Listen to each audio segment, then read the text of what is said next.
Tous ces matins où j'embrassais ma mère, café au lait croquant quand le soleil embrasait le ciel.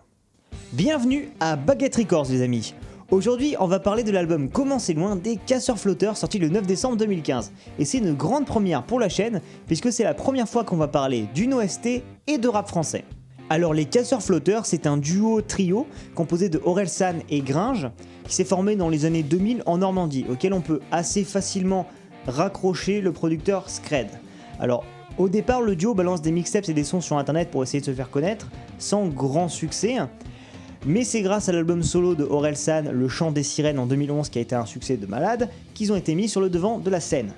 Notamment avec leur album de présentation en 2013.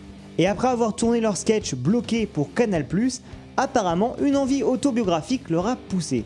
Et c'est ce qui nous amène à cet album Comment c'est loin, qui est donc une OST produite par le label Wagram Music, qui est un label assez intéressant puisque au-dessus on retrouve des artistes comme Oxmo Puccino, The Do, Damien Saez, Corneille, les Pony Pony Run Run, et Jesse Matador aussi.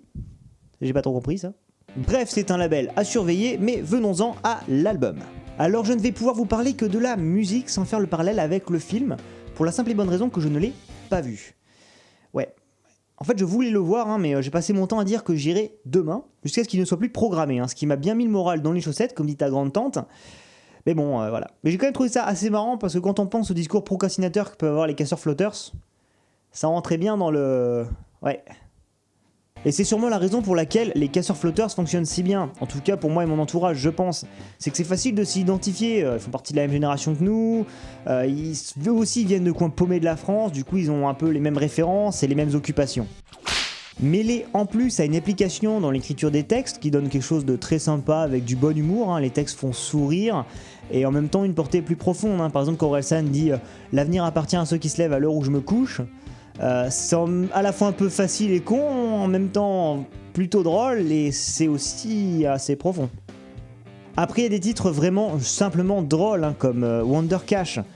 Mais bon, si tu rigoles pas à ce titre-là, c'est sûrement que t'es un cadavre. Ou le deuxième opus de Deux connards dans un abribus. Il y a aussi des titres plus touchants et torturés, comme Quand on perd ta gueule, Si facile, ou GC qu'on devrait faire écouter à des mecs comme Booba ou Jul pour leur expliquer comment l'autotune s'utilise. C'est tellement grave que Jul existe.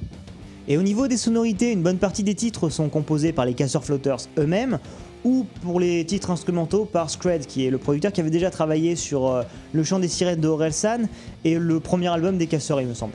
C'est donc un album très électronique dans les musiques, les titres les plus marquants à ce niveau-là étant Quand on perd ta gueule, Pas n'importe quelle tune, GC ou Xavier dans l'ambiance des années 80 qui est aussi très très drôle. Et bien sûr, au bout du compte, qui compte l'apparition de Akhenaton, ce qui est gage de qualité les copains.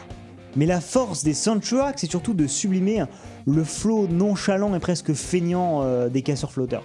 Ce qui est à la limite ce qu'on pourrait critiquer chez ce duo, leur côté un peu productif par rapport à d'autres rappeurs français par exemple. Mais bon, moi ça me dérange pas parce que je pense qu'il vaut mieux préparer son album et ne le sortir qu'une fois qu'il est fini et pas essayer de produire un maximum comme une putain de mitraillette.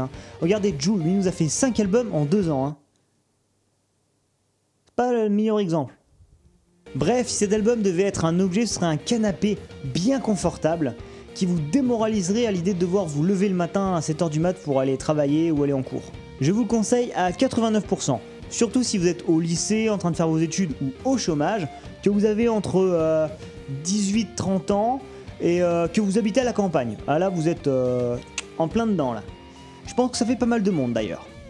Et vous aussi, donnez-moi votre avis dans les commentaires si vous avez aimé ou détesté cet album. N'oubliez pas, vous pouvez vous abonner à la chaîne, mettre un petit pouce levé si la vidéo vous a plu, la partager avec vos amis, c'est le meilleur moyen d'aider la chaîne, je le répète tout le temps mais c'est vrai. Me rejoindre sur les réseaux sociaux et voilà. Tout va apparaître dans la description et dans le générique. D'ailleurs, générique.